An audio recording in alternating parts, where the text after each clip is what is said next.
안녕하십니까. 맥가이버 김입니다. 오늘은 비가 오는 관계로 인하여 사무실에서 9월 양봉 관리에 대하여 말씀드리도록 하겠습니다. 오늘은 첫 번째 9월 양봉 관리에서 첫 번째 뭘 해야 되는가 하면 축소와 압축 작업을 해야 됩니다. 축소와 압축. 축소와 압축이라는 것은 다시 말해서 벌 군수가 이제는 약 4매에서 5매가 되었다면 5매 끝에 장 소비를 꿀장을 최대한 밖으로 빼주고, 밖으로라는 것은 광식 사양기 너머를 밖으로 넣는 겁니다. 이 벌통 속에서 빼는 것이 아니고 광식 사양기 옆에다가 놓아줘서 얘들이 보온을 잘 해서 산란을 잘 받을 수 있는 것이 이 압축 작업이라고 할 수 있겠습니다. 두 번째는 화분떡 공급에 대하여 말씀을 드리겠습니다. 오늘 같이 이렇게 가을 장마가 질 때는 보통 4매에서 5매 또는 7매에서 8매 강군 같은 경우는 화분떡 1kg를 다 줍니다.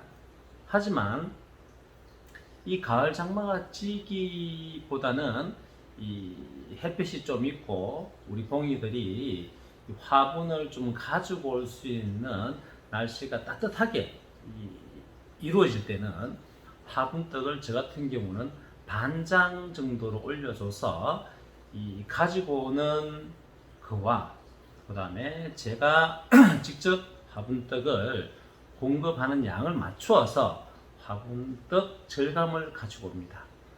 이 근래에 있어 설탕값이 무지하게 올랐습니다. 이 브라질에서 사탕수수가 약 70% 이상이 생산되어짐에 따라 올해는 사탕수수가 예년보다 30% 이하 줄었다고 합니다. 또한 유류 현상의 상승으로 인하여 이 사탕수수가 되는 주 원료죠. 이 원료를 에탄올로 사용해서 공업용으로 사용을 한다고 합니다. 이러한 원인들 때문에 지금 설탕값이 11,500원, 12,000원, 13,000원까지 하다가 현재에는 제가 있는 곳은 경주인데 경주에서 지금 약 16,000원까지 구매를 하고 있습니다. 이렇듯 이 화분떡에는 설탕도 많이 들어감으로 인하여 화분떡 이 가격이 점점 더 상승하고 있는 시기에 우리 봉주님들은 이 월동벌을 키우기 위한 화분떡 공급을 지역에 맞게끔, 날씨에 맞게끔, 벌량에 맞게끔 원가 절감을 하여 주시면 되겠습니다. 자, 오늘 마지막으로 노제맛병에 대하여 한번 알아보도록 하겠습니다. 이 노제맛병을 알아보려면 선행연구 논문을 한번 살펴보겠습니다. 이 연구 주제가 꿀벌 노제맛병과 여왕벌 흑색병 바이러스의 발생 현황입니다. 이러한 것을 살펴봤을 때 이 홍인표하고 이만영, 우순옥, 심하식, 최용수 등 한국양봉학회에서 집필한 내용입니다.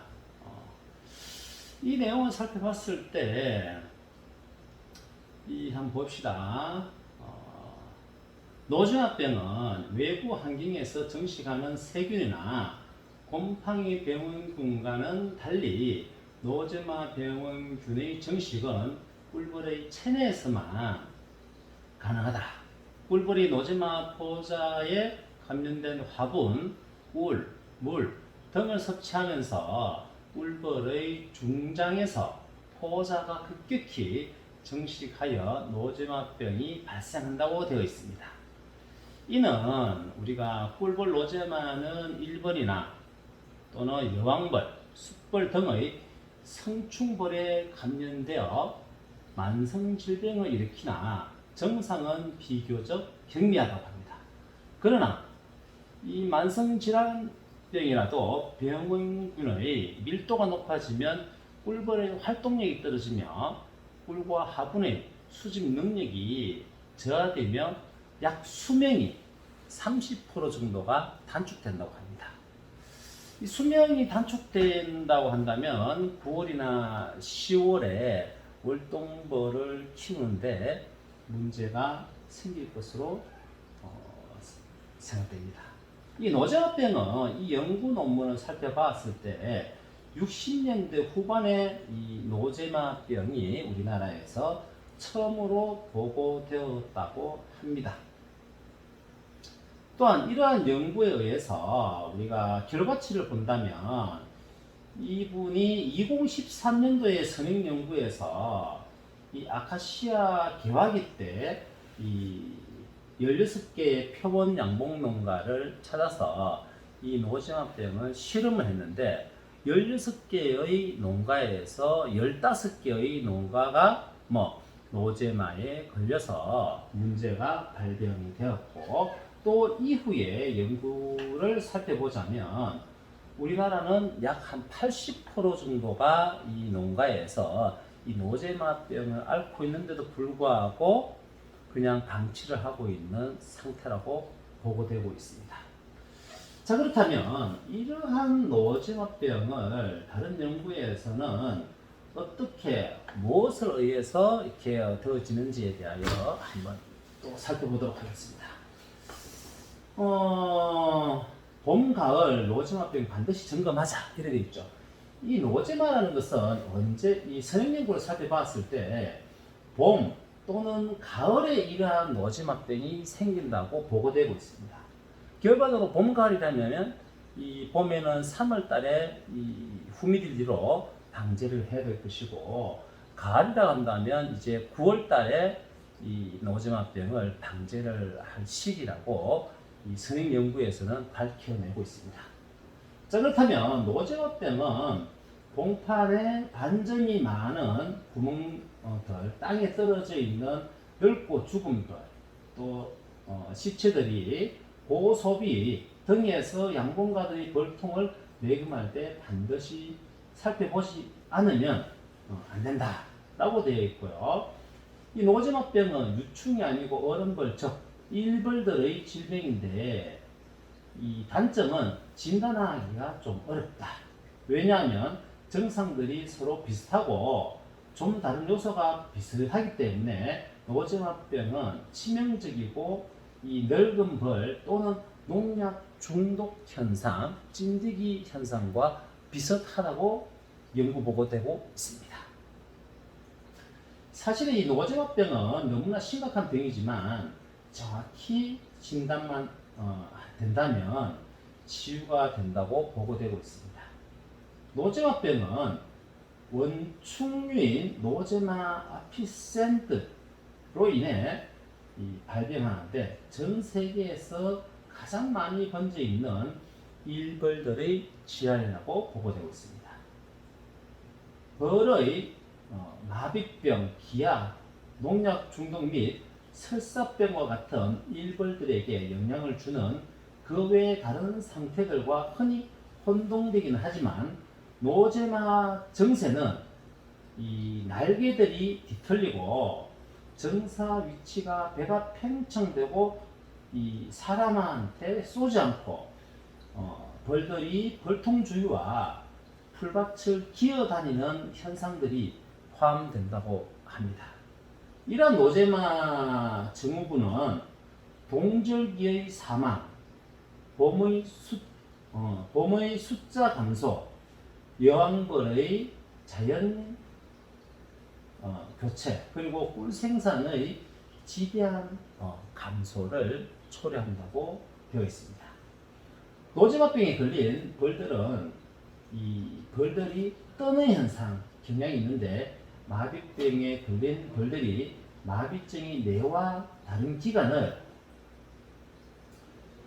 떠는 것으로 판단되어진다고 합니다.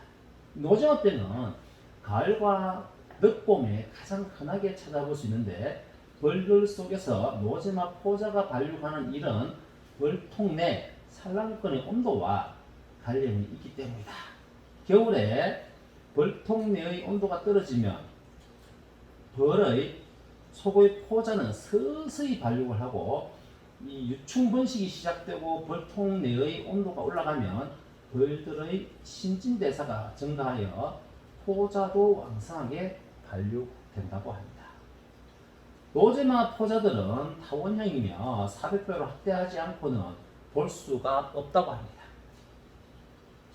그들 포자들은 두툼한 외투를 입고 있으며 한쪽 끝이 매우 얇고 약하고 그 약해진 끝의 내부는 똘똘 감긴 실 모양을 하고 있다고 합니다. 벌들은 포자를 삼켜야만 감염될 수 있고 포자가 벌의 윗속에 들어가면 내장 속의 꿀, 과산화수소 수준이 똘똘 감긴 포자실이 풀어지게 하면 그 풀리는 힘에 의하여 위의 상피세포로 깊숙이 박히게 된다고 합니다. 그 포자 속의 두 핵이 그 가난한 대롱을 통과하여 위 세포 속으로 들어가 크기가 커지고 번식을 하기 시작한다고 합니다. 또한 이러한 감염이 6일 내지 10일이 지나면 이 숙주 상피세포는 새로운 포자들로 가득 차게 되는데 노제마병 포자가 많이 들어있는 상피세포는 헐리든지 터지든지 하면서 포자를 방출한다고 합니다. 이러면 이제 봉구는 끝장나는 거겠죠. 이 포자들은 다른 상피세포로 이동하는데 이와 같은 순환은 거듭된다고 합니다. 꿀벌은 소화효소를 소화기관 내에 직접 분비하지 않는다. 그 대신에 벌은 상피세포와 흘러나오게 하면 이들이 터져서 내용물 곧 소화효소를 방출하는 데 있어 21일 이내에 그 벌의 소화 기능은 억제된다고 보고되고 있습니다. 자, 중요한 것은 뭐냐? 이 노제마병을 줄이는 방법이 뭔가가 더 중요하겠죠. 자, 여기 나와 있네요. 노제마병을 줄이는 방법. 벌들이 영양가 높은 봄 화분과 가을 화분에 접근할 수 있는지 확인할 것. 그렇지 못하면 화분을 충분히 줄 것. 두 번째, 가을의 여왕벌을 신앙으로 교체하여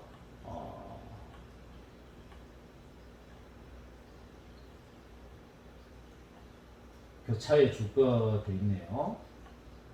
세 번째, 매년 산란권에서 검은 구소비를 최소한 3매씩 제거하여 병원체의 정식을 감소할 것. 결과적으로 오래되어진 3년 정도 사용한다면 이 소비를 제거를 해주는 것이 맞고 이러한 소비로 해서 감염되는 것이 노제마병으로 밝혀졌다고 합니다. 그렇다면 이러한 어떤 치료법은 뭐가 있는지에 대하여 한번 살펴보겠습니다. 치료법은 후미딜비입니다. 입증된 치료제로 세포 내용물 속에서 영양체 단계의 성장을 억제하고 가을과 봄에 증상이 나타나기 전에 처리해야 됩니다. 결과적으로 가을과 봄에 증상이 나타나기 전에 뭐를 처리한다? 후미딜비를 처리해야 된다고 나와 있습니다. 정상적으로는 사양액의 약을 타주면 되고 이것이 효력을 발휘하려면 오랫동안 이 약이 일정 수준으로 계속 남아 있어야 된다고 합니다. 하지만 육밀기에는 이 약을 먹여서는 안 된다고 합니다. 이 약이 찌꺼기가 남아서 뿌리에 들어갈 수 있는 6주 동안은 먹일 수가 없다고 합니다. 그럼 결과적으로 우리가 5월 달에 아카시아 채미를 하기 6주 전에 이 후미딜비를 처리를 해야지만이 꿀에 영향을 주지 않는다라는 얘기고, 이 말을 다시 바꿔본다면 후미딜비를 우리가 벌들에게 사양으로 치료를 했을 때 6주가 간다는 얘기로 해석을 또 할 수 있겠습니다.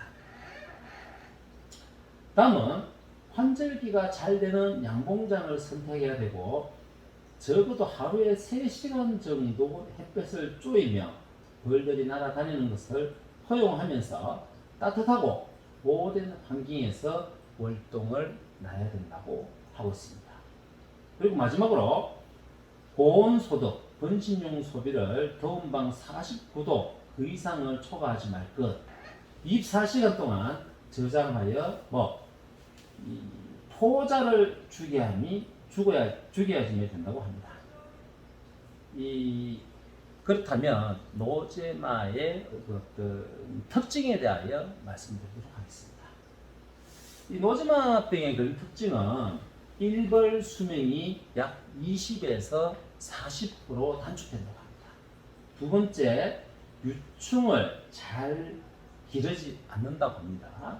세 번째는 여왕벌의 교체율이 높다고 하고, 네 번째는 월동 중에 벌이 많이 죽어 손실이 크다고 하며, 마지막으로 50% 이상 꿀 생산의 감소가 이루어진다고 보고되고 있습니다.